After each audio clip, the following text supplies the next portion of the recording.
My boyfriend thought dressing as my dead father for Halloween was funny. I showed him what funny really looks like. My boyfriend said he wanted to do something funny for Halloween, and I thought he meant like a stupid vampire costume or one of those inflatable T-Rex suits that look ridiculous when you walk through the door.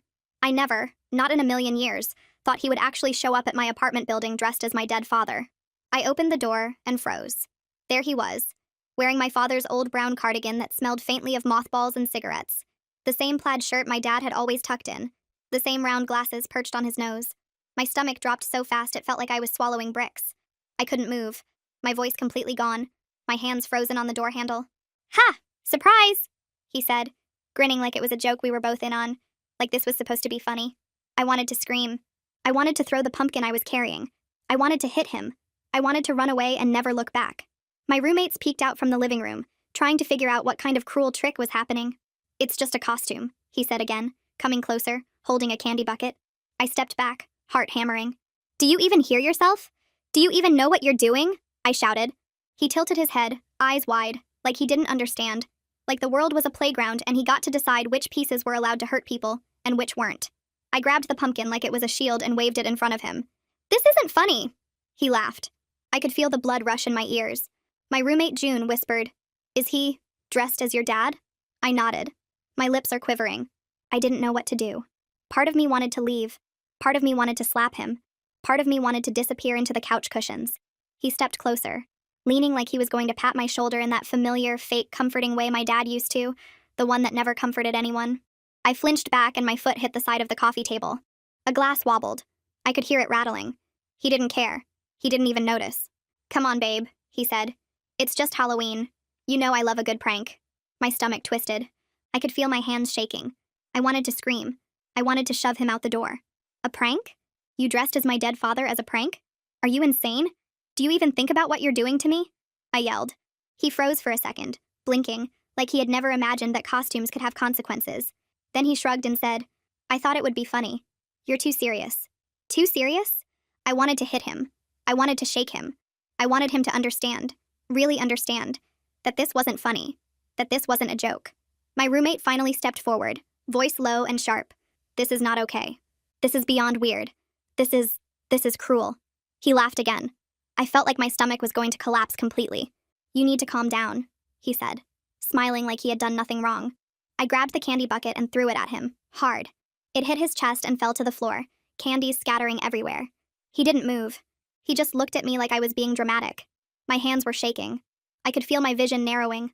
Every memory of my dad, every time I'd heard him laugh, every time I'd seen him sit in his chair in the living room, every time he'd taught me how to ride a bike, every time he'd told me it would build character, it all collided into this single, blinding, unbearable point of rage. I stepped forward, chest heaving. "Do you understand what you've done?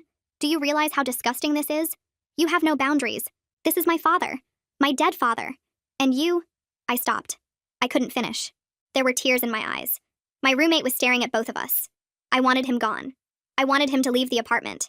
I wanted him to understand, in some way that words couldn't convey, that what he had done was unforgivable.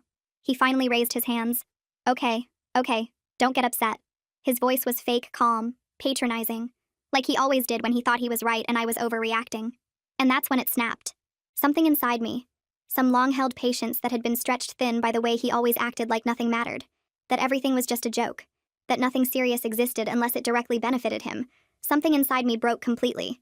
I pointed at the door, my fingers shaking so hard it looked like I was pointing at 10 different things. "Get out of my apartment right now."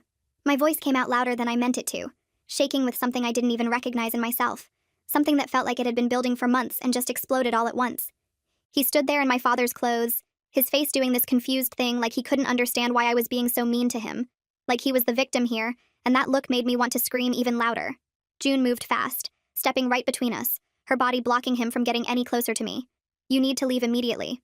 Her voice was firm, protective, the way she talks to creeps who won't leave her alone at bars.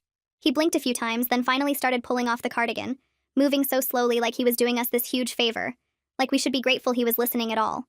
I watched his hands fold the sleeves and I wanted to scream at how casual he was being about this whole thing, how he could just take off my dad's clothes like it was nothing, like they were just some random costume he'd rented. I couldn't stand watching him touch it anymore.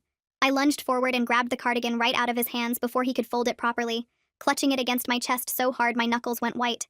He doesn't get to touch my father's things anymore. Not after this. Not ever again. The smell hit me immediately.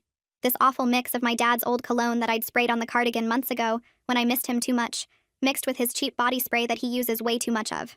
My stomach turned and I had to breathe through my mouth because the combination was making me feel sick, making me realize I'd have to wash this cardigan like 5 times to get his smell out of the fabric, to get him out of something that belonged to my dad.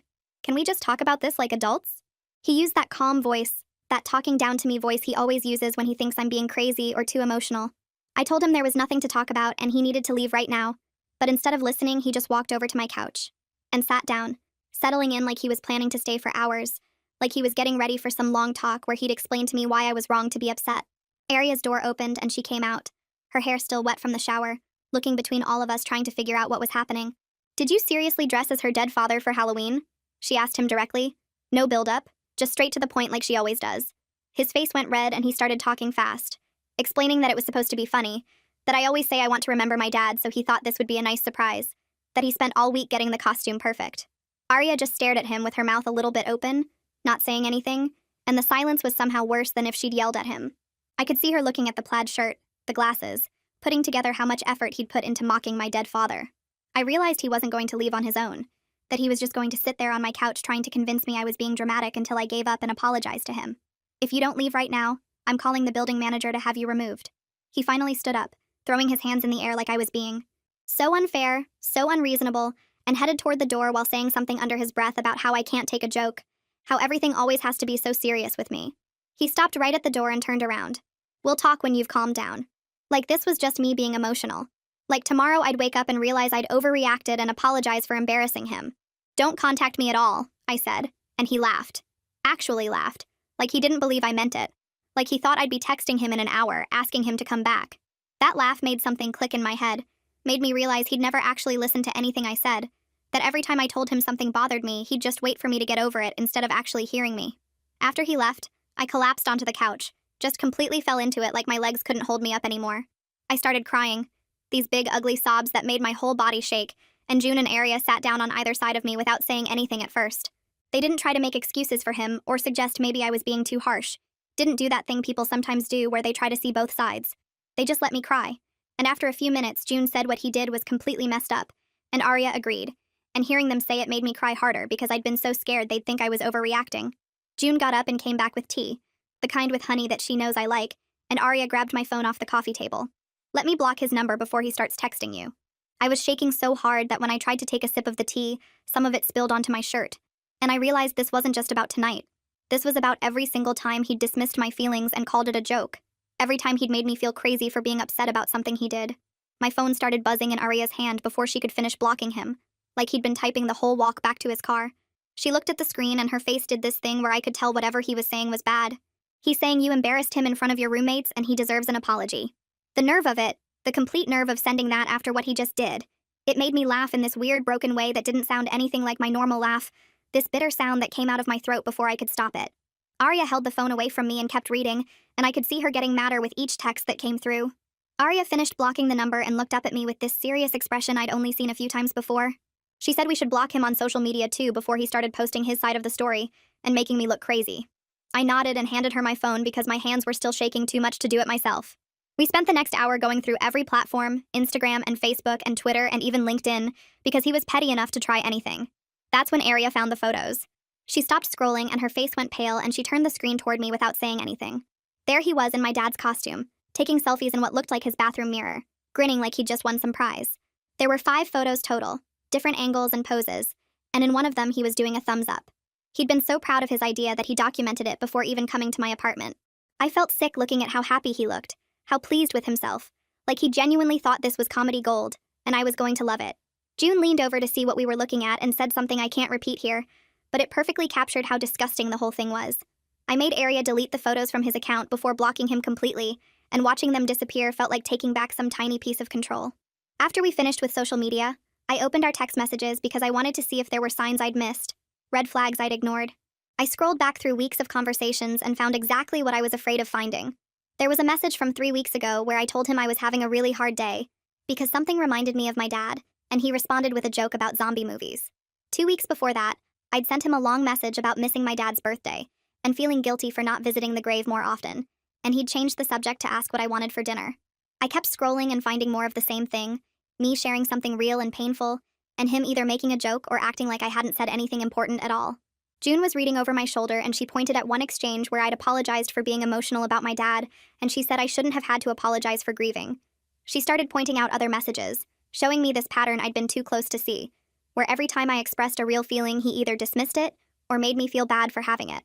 I realized I'd been making excuses for him for months, telling myself he just wasn't good with emotions, or that I was being too sensitive because I was still grieving. But looking at all these messages together, seeing the pattern laid out in blue and gray text bubbles, I couldn't pretend anymore that this was normal or okay. Around midnight, we were still sitting on the couch, June and Arya on either side of me like bodyguards, when someone knocked on the door. All three of us froze and looked at each other, and my stomach dropped because I knew exactly who it was.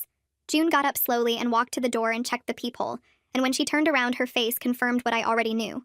She mouthed his name, and I shook my head hard, telling her not to open it, and she nodded and came back to sit with me.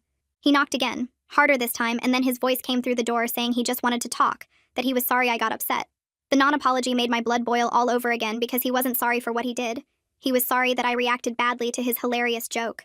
He kept saying he wanted to explain, that if I would just listen, I'd understand he didn't mean anything by it, and every word made me angrier because he still didn't get it. Arya squeezed my hand and whispered that we didn't have to respond, that we could just wait him out, and I nodded because I didn't trust myself to yell through the door without completely losing it. He kept knocking and talking through the door for what felt like forever, but was probably 10 minutes.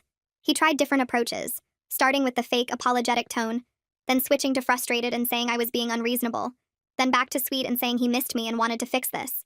We sat there in complete silence, not moving, barely breathing, like if we were quiet enough he would think we weren't home even though he obviously knew we were. Arya finally stood up and walked close to the door and said loudly that if he didn't leave right now she was calling the police for harassment. There was silence on the other side for a few seconds, and then I heard his footsteps retreating down the hallway, heavy and angry sounding. June went to check the peephole again and confirmed he was gone, and only then did I realize I'd been holding my breath. I felt sick and shaky and violated in my own home, like he'd proven he didn't respect my boundaries even when I stated them clearly, even when I had witnesses, even when I literally would not open the door. The apartment didn't feel safe anymore, and I hated him for taking that away from me too. I couldn't sleep that night even though I was exhausted down to my bones. I lay in bed staring at my ceiling and listening to every small sound in the hallway, jumping every time someone walked past my door. Around 3 in the morning, I gave up and grabbed my phone and started looking through photos of my dad. I had hundreds of them. Pictures from before he got sick when he still looked like himself, and I scrolled through them crying quietly so I wouldn't wake up June and Arya. I found myself whispering apologies to the pictures, saying I was sorry for letting someone mock his memory like that, sorry for not throwing my boyfriend out the second I saw what he was wearing. The rational part of my brain knew my dad wouldn't blame me, but the grief part felt like I'd failed to protect something sacred. I kept thinking about how my dad would have reacted if he'd been alive to see this, and I knew he would have been furious. Not at me, but at someone who thought trauma was entertainment. My dad had always been protective, sometimes too protective, but right now I missed that feeling of having someone who would fight for me without me having to ask. I cried harder because I knew my dad would have hated seeing me with someone who treated me this way, and I felt stupid for not seeing it sooner. The next morning, I woke up to my phone buzzing nonstop on my nightstand. I grabbed it with my eyes still half closed and saw 17 missed calls from him, all within the last hour, plus a voicemail notification. I played the voicemail on speaker and immediately regretted it when his voice filled my room saying he was coming over this afternoon to get his stuff that he kept at my place. He said it in this matter-of-fact tone like of course I would let him in, like last night hadn't happened, like he had some automatic right to access my apartment whenever he wanted. June must have heard it from her room because she knocked on my door and came in still wearing her pajamas. She sat on the edge of my bed and said there was no way I was dealing with him alone, that she and Arya would both be here when he came, and I felt this wave of gratitude that made my eyes water again. She said he wasn't going to corner me or manipulate me or make me feel guilty, not with witnesses there to see exactly what he was doing. I nodded and tried to thank her, but my voice came out scratchy and broken from crying all night. I spent the morning gathering his belongings from around my apartment, and it was shocking how much of my space he'd gradually taken over. There was a whole drawer of his clothes in my dresser, his toothbrush in my bathroom, his deodorant, and cologne on my counter, his books on my shelf mixed in with mine, his jacket on my coat hook, his phone charger by my bed, his favorite coffee mug in my cabinet. I put everything in a big black garbage bag and it felt petty, but also necessary. Like I was physically removing him from my life one object at a time. Each item I grabbed made me realize how much he'd spread into every corner of my apartment, how he'd made himself at home without ever actually respecting my home. The garbage bag got heavier and heavier, and by the time I was done it was almost full. This physical representation of 2 years of him gradually occupying more and more of my space. I tied the bag closed and put it by the door and stared at it for a minute, thinking about how easy it was to remove someone's stuff, but how much harder it would be to remove them from my head. He showed up at exactly 2 in the afternoon like he'd announced in his voicemail, and I heard him in the hallway before he even knocked because he was talking to someone. June checked the peephole and said he brought Omar with him, and I felt this flash of anger that he'd brought back up, like this was some kind of confrontation that needed witnesses. I grabbed the garbage bag and opened the door just wide enough to shove it through, and there he was with Omar standing slightly behind him, looking uncomfortable. Omar wouldn't make eye contact with me and kept staring at the floor, and I wondered what version of last night's events he'd been told. And I held out the garbage bag and said this was everything, and he needed to leave now, and he tried to push the door open wider like he was planning to come inside and check. I pushed back against the door and said no, he wasn't coming in. This was everything, and he needed to take it and go. June appeared beside me and physically blocked the door with her body, standing in the opening like a wall. She told him in this cold voice I'd never heard her use before that he wasn't welcome here anymore, that he needed to take his stuff and leave and not come back. He started to argue, saying he just wanted to make sure I hadn't missed anything, and June cut him off and said she didn't care what he wanted. Omar finally spoke up and said they should just go. His voice quiet but firm, and he put his hand on his friend's shoulder like he was trying to pull him away. I saw something in Omar's face when he looked at his friend. This expression that was part disappointment and part recognition, and I got the feeling this wasn't the first time he'd watched his friend cross lines and hurt people. Omar grabbed the garbage bag and started walking toward the stairs, and for a second I thought it was over. But before leaving, he turned around and looked at me with this expression that was trying to be sad, but came across as angry. He said I was going to regret throwing away our relationship over one mistake, that I was overreacting and I'd realize it eventually. Something snapped in me and I stepped forward, June still blocking him from coming closer, and I said it wasn't one mistake. I told him it was 2 years of him dismissing my feelings and treating my trauma like entertainment, 2 years of making me feel crazy for having normal emotional responses to things, 2 years of him crossing boundaries and then acting like I was the problem for having boundaries in the first place. I saw Omar's eyes widen like he was connecting dots he'd been ignoring, like pieces were falling into place that he'd been trying not to see. His friend started to respond, but Omar pulled him harder toward the stairs and said they were leaving now, and this time his voice had more force behind it. I watched them disappear down the stairwell and stood there frozen for a minute, before June gently pulled me back inside and locked the door. The click of the deadbolt felt important somehow, like I was locking him out of more than just the apartment. I sat on the couch and put my head in my hands, and Aria came over and sat next to me. I asked her if she thought I was overreacting, if maybe I should have let him explain himself better. She looked at me for a second and then got up and grabbed her laptop from her room. She came back and opened it on the coffee table and started typing. She pulled up articles about emotional manipulation and gaslighting and turned the screen toward me. I started reading and felt this weird sensation in my chest, like something was unlocking that had been stuck for years. Every single tactic was described in these clinical terms, and I recognized all of them from my relationship. The minimizing, the making me doubt my own reactions, the way he'd turn his cruelty into jokes I was supposed to laugh at.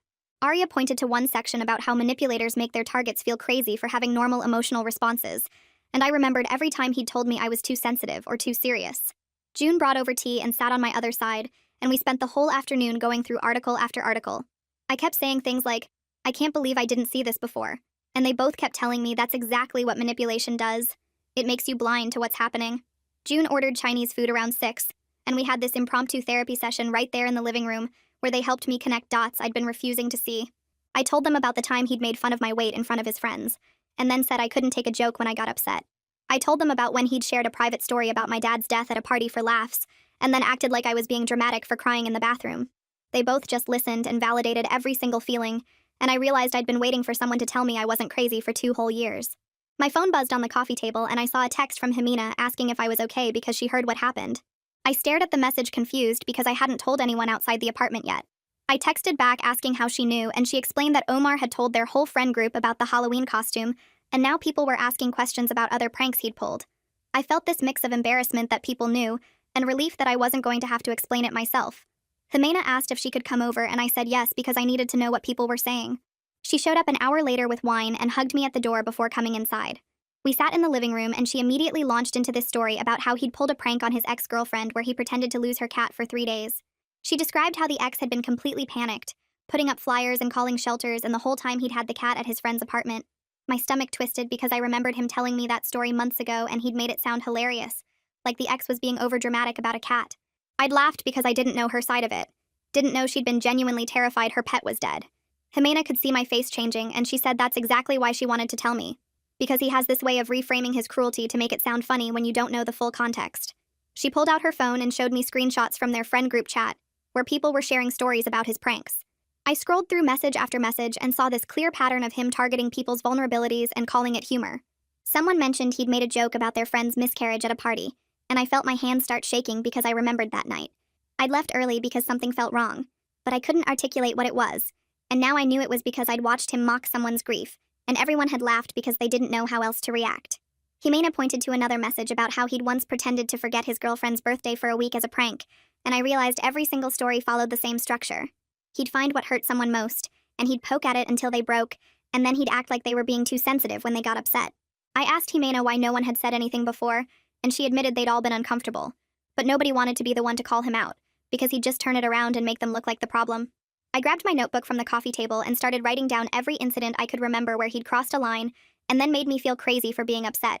The first page filled up fast with things like the time he'd told his mom I was bad with money, when I'd just been careful about spending, or when he'd posted an unflattering photo of me online after I'd asked him not to and said I was being vain.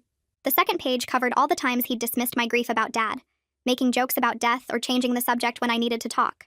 The third page was smaller things that had built up over time, like how he'd criticize my cooking, and then say he was just trying to help me improve, or how he'd make plans without asking me and then get mad when I couldn't drop everything to join him.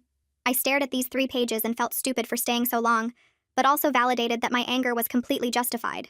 June read over my shoulder and pointed out that each incident ended with him making me apologize for being upset, and I realized that was the pattern. He'd hurt me, and somehow I'd end up being the one saying sorry.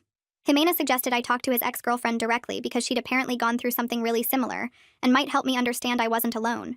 I hesitated because I didn't want to seem like I was building some kind of case against him, like I was trying to gather evidence to prove he was terrible. Jimena said it wasn't about building a case. It was about understanding the pattern, so I could heal without second-guessing myself for the next 6 months. She offered to connect us, and I said okay, because part of me needed to know this wasn't just me, that I hadn't somehow brought this on myself by being too sensitive like he always said. Jimena sent a message right there while sitting on my couch, and within 10 minutes her phone buzzed with a response. The ex-girlfriend's name was Lotta, and she messaged me first after Jimena connected us. Her message was kind and straightforward, saying she was sorry I went through this and that she recognized the Halloween costume incident as exactly the kind of thing he does. She wrote that he has this talent for finding someone's deepest pain and poking at it and then acting confused when they react badly. She said she'd be happy to talk if I wanted to, and I immediately said yes because I needed to hear from someone who'd survived him and come out okay on the other side. We switched to a phone call and ended up talking for 2 hours straight. She described the exact same cycle I'd experienced, where he'd do something hurtful and she'd get upset, and he'd call her too sensitive and she'd end up apologizing for overreacting. She told me about the cat prank in detail, and I could hear the pain still in her voice even though it had been over a year. She said it took her 6 months after their breakup to stop second-guessing her own feelings about everything, to trust that her emotional reactions were normal and valid and not some character flaw like he'd convinced her they were.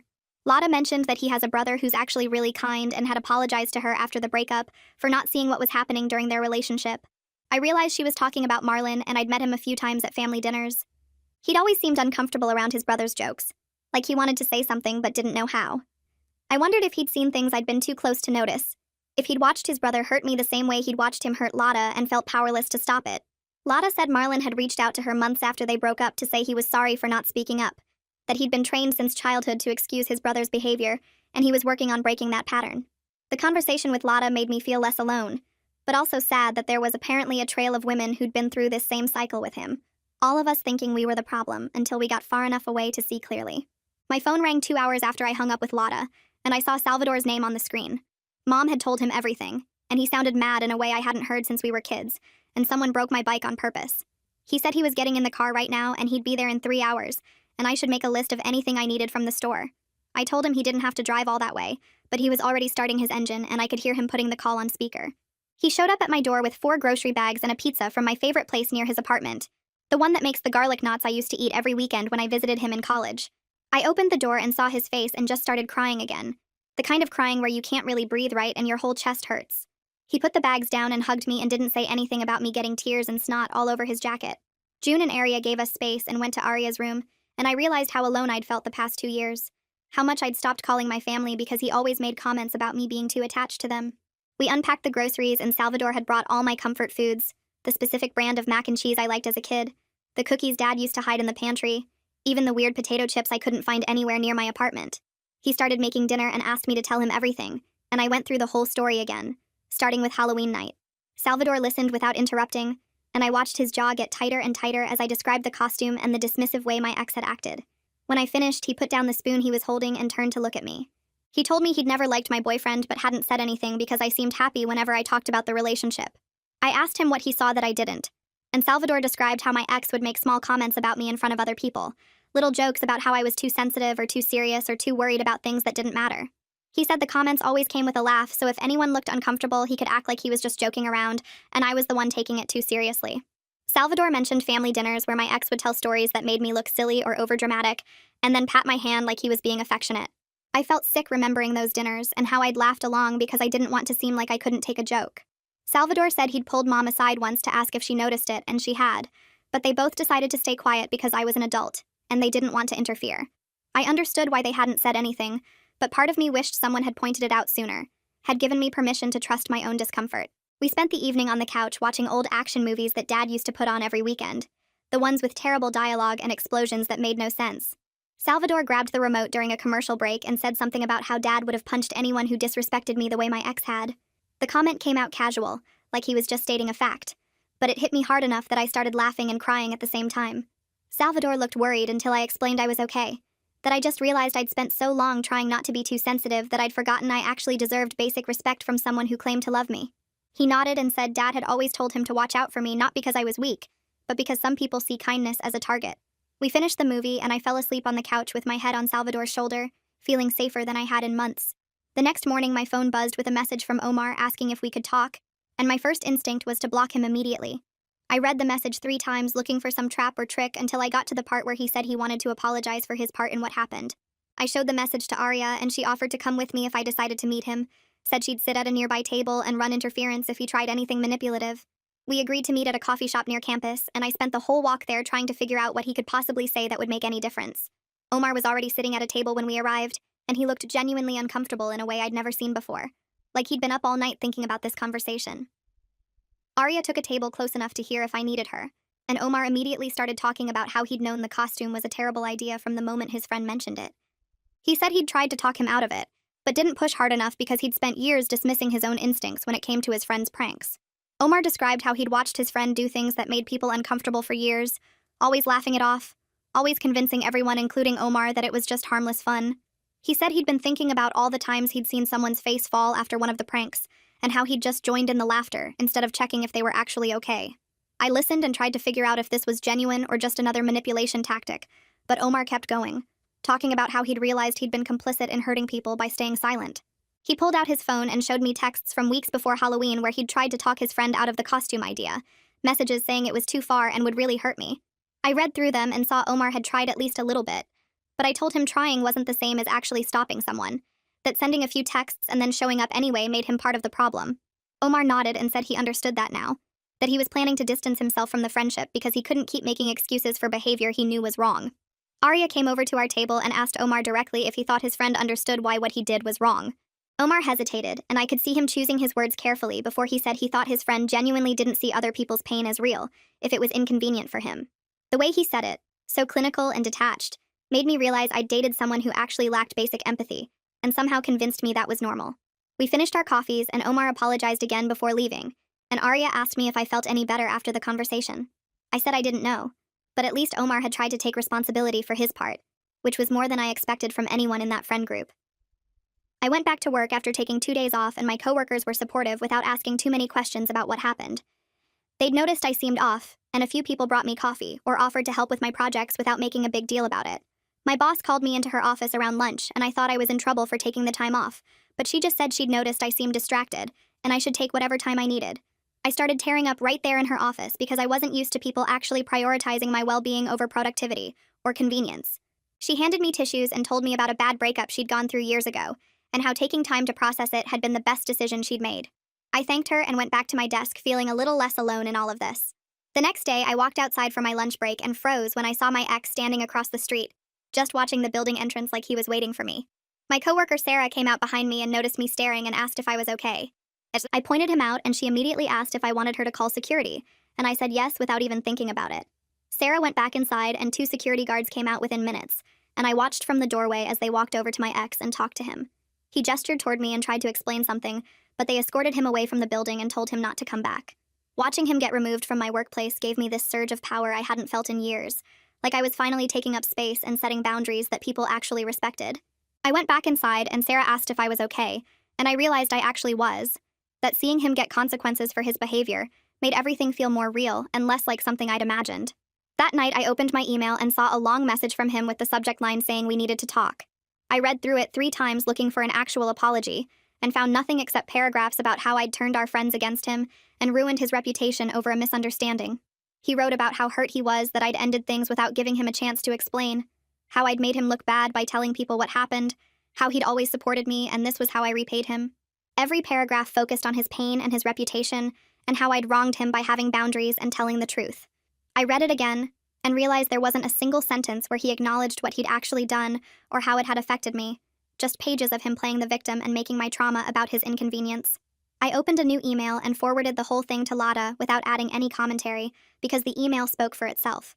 She responded within 5 minutes saying she got almost the exact same message when she broke up with him, down to the specific phrases about ruining his reputation and not giving him a chance to explain.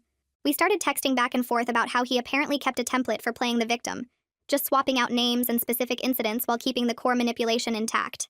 The absurdity of it made me laugh in this sharp, bitter way that felt good, like I was finally seeing the joke instead of being the punchline. Lada sent screenshots of her email and I compared them side by side, finding whole sentences that were identical, and something shifted in my chest where the guilt had been sitting. 2 days later, a message popped up on social media from someone named Marlon asking if I was willing to talk, and I stared at the name for a solid minute before remembering he was my ex's brother. I almost deleted it, but something made me click through to his profile, and I saw photos of him with Arya at family gatherings, which explained how he found me. I messaged back saying I'd meet him for coffee, but only in a public place, and he agreed immediately and suggested a cafe near my work. We met on a Saturday afternoon, and he looked uncomfortable the moment he sat down, apologizing 3 times before the barista even brought our drinks. He told me he'd heard what happened from multiple people, and he was sorry for his brother's behavior, that he'd been trying to get him to see a therapist for years because these patterns weren't normal or okay. I asked what he meant by patterns, and Marlon hesitated, clearly trying to figure out how much to say, before explaining that his brother had been doing stuff like this since they were kids, but their parents always excused it as him being funny or charming. He mentioned a time in high school when his brother convinced a girl her dead grandmother's necklace had fallen down a drain as a prank, and their mom had laughed about it at dinner that night. I felt sick hearing that, realizing the Halloween costume wasn't some weird one-time thing, but part of a long history of finding people's pain and poking at it for entertainment. Marlon leaned forward and said he was a therapist himself, then carefully added that he couldn't diagnose his brother, but the behavior pattern suggested someone who didn't process other people as fully real, more like characters in a story he got to write. He told me it wasn't my job to fix him, and that leaving was the healthiest choice I could make, which hit different coming from a professional, instead of just my friends trying to make me feel better. I asked him if he thought his brother would ever change, and Marlon was quiet for a long time before answering honestly that change requires someone wanting to change, and his brother had never faced real consequences before.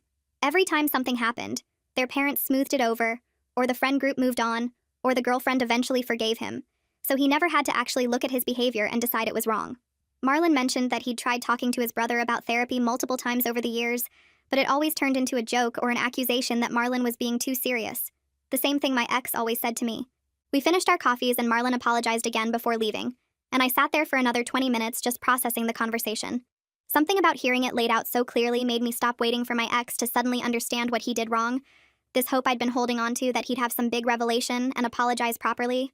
I realized that wasn't going to happen, and I didn't need it to move forward, that I could just decide I was done, and that would be enough. Marlon had given me his card before leaving, and told me to call if I ever needed to talk, and at the bottom was the name of a therapist he recommended if I wanted to process everything that happened. I made an appointment that same day, and went to my first session the following week, sitting in this small office with plants everywhere while the therapist asked me why I stayed in a relationship where my feelings were constantly dismissed. I started talking about not wanting to be too much or too sensitive, and she stopped me, asking where I learned that being sensitive was bad. And I realized I'd been carrying that fear since childhood when my mom used to tell me I took things too personally. My ex had figured out that fear existed and used it perfectly, making every valid complaint I had into evidence that I was overreacting or being dramatic. The therapist wrote something down and told me my anger about the Halloween incident was actually healthy, that I'd been suppressing appropriate emotional responses for years because I was taught they were wrong. She said I had permission to be furious, and something unlocked in my chest that had been tight since my dad died, this pressure I didn't even know I was holding. I went home that night and pulled out a notebook, starting a letter to my dad telling him about everything that happened. I wrote about the Halloween costume and the breakup, and how I was sorry for letting someone disrespect his memory like that, and the words just poured out until I'd filled 6 pages front and back. Writing it made me cry, but it also helped me separate my grief about losing Dad from my anger about the relationship, two things that had gotten tangled together until I couldn't tell which feeling belonged to which situation. I put the letter in an envelope and tucked it into the box where I kept Dad's watch and his reading glasses. Not mailing it, obviously, but putting it somewhere safe felt important. June knocked on my door around 9 that night and told me she and Arya wanted to throw a small dinner at our apartment. Nothing big, just the people who actually cared about me. We planned it for the following weekend and invited Jimena, Lada, and Salvador, and when the day came, our living room filled with the smell of the pasta Arya was making and the sound of everyone talking over each other. We didn't mention my ex at all, just shared stories and laughed about random stuff, and I looked around the table realizing I had a support system that actually saw me as a full person, instead of a supporting character in someone else's story. 3 weeks later, I went to a mutual friend's birthday party, and froze when I saw my ex standing by the drink table, watching me with this sad puppy dog expression, like I was supposed to feel bad for him. He started walking toward me and I felt my stomach drop, but then I just turned away and continued my conversation with Jimena about her new job, keeping my back to him the entire time. He hovered nearby for a few minutes before finally leaving, and the ability to simply ignore him, to treat him like he didn't matter anymore, felt like the biggest victory I'd had in months. A month passed and I got a friend request on social media from someone I didn't recognize at first. Then I saw her profile picture with my ex and realized this was his new girlfriend. I stared at the request for a full minute, my finger hovering over the decline button, but curiosity won and I accepted it. Her profile loaded and I scrolled through post after post about how funny and spontaneous her boyfriend was, how he always made her laugh, how she loved his sense of humor. Each caption felt like reading my own words from 2 years ago, back when I thought his pranks were charming instead of cruel. I wanted to message her and warn her, tell her to watch out for the moment when his jokes stop being funny and start targeting the things that hurt her most. But I knew she wouldn't believe me, that she'd think I was just a bitter ex trying to cause problems, because that's exactly what he'd tell her I was. I closed the app and put my phone face down on the coffee table, feeling sad for her, but knowing she'd have to learn the same lesson I did. 2 weeks later, Lotta texted asking if I wanted to grab coffee and I said yes, meeting her at this small cafe near my apartment that had good pastries and quiet corners. We'd been messaging back and forth since our first phone call, but sitting across from each other in person felt different, more real. She told me about her new boyfriend, how he actually listened when she talked about her day, how he asked her opinion on things and respected her answers. I watched her face light up when she described him, and something clicked in my head about what I'd been missing all along. She asked how I was doing and I told her about therapy, about the progress I was making in recognizing manipulation patterns. We talked for 2 hours, and when we left, we made plans to meet again the following week. Not because we needed to process our shared experience with my ex anymore, but because we actually liked each other as people. That weekend, I finally opened the boxes of my dad's belongings that had been sitting in my closet since he died, the ones I'd been avoiding because my ex used to tell me I was dwelling on grief too much. I pulled out his old sweaters and his collection of mystery novels and his reading glasses that still had his fingerprints on the lenses. At the bottom of one box, I found his journal, the leather cover worn soft from years of use, and I sat on my bedroom floor reading his entries. He wrote about being proud of me when I got into college, about how I reminded him of my grandmother who never took anyone's nonsense, about hoping I'd find someone who appreciated my strength instead of trying to dim it. I cried reading his words, but it felt clean somehow, like grief without all the anger and confusion that had been mixed into it for so long. Salvador came over the next day and helped me create a memory box, sorting through everything and deciding what to keep close. We included the brown cardigan from Halloween, the one my ex had worn, after I'd washed it 3 times to get his smell out of the fabric. I tried it on and looked in the mirror, seeing my dad instead of my ex for the first time since that terrible night. Salvador watched me and nodded, understanding without me having to explain that I'd reclaimed something important. My therapist and I spent the next few sessions working on recognizing manipulation tactics in real time, learning how to spot gaslighting before it took root. She taught me responses to boundary violations, simple phrases I could use when someone tried to make me doubt my own feelings.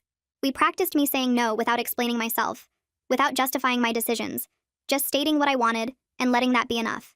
She gave me homework to notice when I started making excuses for other people's bad behavior, to catch myself before I twisted their actions into something I could accept.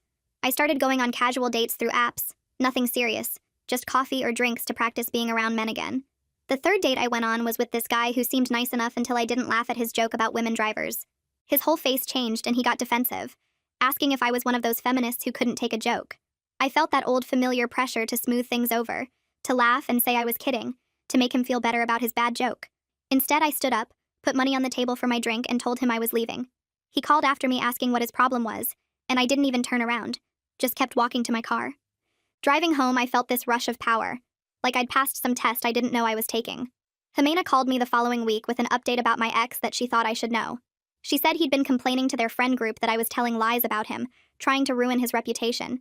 But instead of people taking his side, they started sharing their own stories about his pranks, times when he'd crossed lines and then acted like the victim when called out.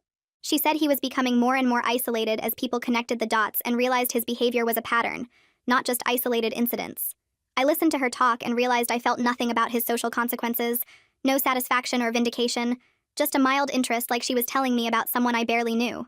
That night, I went through my social media and blocked him on the last few platforms where we were still connected, the ones I'd kept open because some part of me wanted to know what he was doing.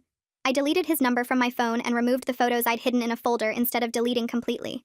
The curiosity about his life faded over the next few days, and I caught myself not thinking about him for entire afternoons, then full days. I realized I genuinely didn't care anymore what he was doing or who he was with, or whether he ever understood what he'd done wrong. That indifference felt like the real ending of our relationship, more final than the breakup itself had been. The anniversary of my dad's death arrived, and I drove to the cemetery with Salvador and my mom, bringing flowers and one of Dad's favorite books to leave at the headstone. We stood there in the cold morning air, and I told them about ending the relationship, about the Halloween costume and everything that came after. My mom squeezed my hand and said Dad would be proud of me for standing up for myself, for not letting someone disrespect his memory. I believed her because I finally understood that loving someone's memory meant protecting it from people who would mock it, that honoring my dad included refusing to let anyone use him as a weapon against me. 3 weeks later, my boss called me into her office and I walked in nervous, wondering what I'd done wrong. She told me I was getting promoted to senior coordinator, that my work over the past year had been exceptional, and they wanted to give me more responsibility. I thanked her and walked back to my desk in a daze, pulling out my phone out of habit before I realized I'd been about to text my ex. The fact that he wasn't my first thought anymore, that I'd caught myself before making him part of my achievement, showed me how much I'd separated my sense of worth from his validation. I texted June and Aria instead, and they insisted on taking me out to celebrate that night. We went to our favorite restaurant and they made a toast to my promotion, genuinely happy for me without making it about themselves or diminishing it with jokes. I looked around the table at my roommates and realized this was what support looked like. People who celebrated my wins and sat with me through my losses without keeping score or making everything a competition. A few days later, I got a message from Marlon saying his brother finally started seeing a therapist after most of his friend group stopped talking to him. He said he thought I'd want to know, that maybe it would help with closure. I read the message twice and realized I didn't feel anything about it. No satisfaction that he was facing consequences, no hope that therapy would fix him, just this complete neutral feeling like he was telling me about a stranger. I typed back that I was glad he was getting help, but I didn't need updates about his progress. Marlon responded immediately saying he understood, and that my boundary was healthy, that I didn't owe his brother forgiveness or even curiosity about whether he changed. I put my phone down and went back to making dinner, and the whole interaction took maybe 5 minutes of my mental space instead of consuming my entire evening like it would have months ago. My healing wasn't connected to whether he ever understood what he did wrong, and that separation felt powerful in a way I couldn't fully explain. I started dating again around that time. Nothing serious at first, just coffee dates and walks in the park to see if I could trust my judgment about people. Most of the guys were fine but forgettable. The kind of first dates where you know by the appetizers that there won't be a second one. Then I met someone at a bookstore who asked what I was reading and actually listened to my answer instead of waiting for his turn to talk. We went for coffee, and somehow I ended up mentioning my dad when he asked about my family. Not planning to, but it just came out naturally. He didn't try to fix it or make jokes or change the subject. He just asked what my dad was like and listened while I told him about Dad's terrible puns and his obsession with building birdhouses. The contrast to my ex was so huge that I almost didn't trust it. Kept waiting for him to say something cruel disguised as humor or dismiss my feelings as too much. My therapist helped me work through that fear in our next session, pointing out that my distrust was a normal protective response, but I couldn't let my ex's behavior stop me from recognizing genuine kindness. We went on more dates, and he kept being consistently respectful, asking before touching my hand, checking in about my comfort level, treating my stories about Dad like they mattered instead of like they were inconvenient emotions he had to manage. I told June and Aria about him after a month, and they insisted on meeting him, doing this whole protective roommate routine that made me laugh, but also feel incredibly loved. He passed their test apparently because June texted me later that night saying he seemed really good for me, that she could tell he actually listened when I talked. The lease renewal notice showed up in our mailbox in March, and the three of us sat down to discuss whether we wanted to stay another year. Aria had been considering moving in with her girlfriend, but decided she wasn't ready yet, and June liked our location too much to leave. I realized I wanted to stay too, that this apartment had witnessed my absolute lowest point, but it was also where I rebuilt myself into someone who knew her worth. We signed the renewal papers together, and June made a joke about how we were stuck with each other, but it felt good instead of limiting. The space felt fully mine now. No trace of someone who didn't respect it or me, just 3 women who actually cared about each other building a home together. 6 months after Halloween, I woke up one Saturday morning and realized I was genuinely happy in a way that had nothing to do with him or the breakup. I wasn't happy because I'd won some contest or because he'd finally apologized. I was just happy because I'd built a life where my feelings mattered and my boundaries got respected. I still missed Dad every day. Still had moments where I'd see something he would have loved and feel that sharp grief in my chest. But I could honor his memory now without someone turning it into entertainment, could talk about him without fear of mockery, could wear his cardigan and feel close to him instead of violated. The guy I was dating asked if he could meet my mom in Salvador, which felt like a big step, but also natural instead of scary.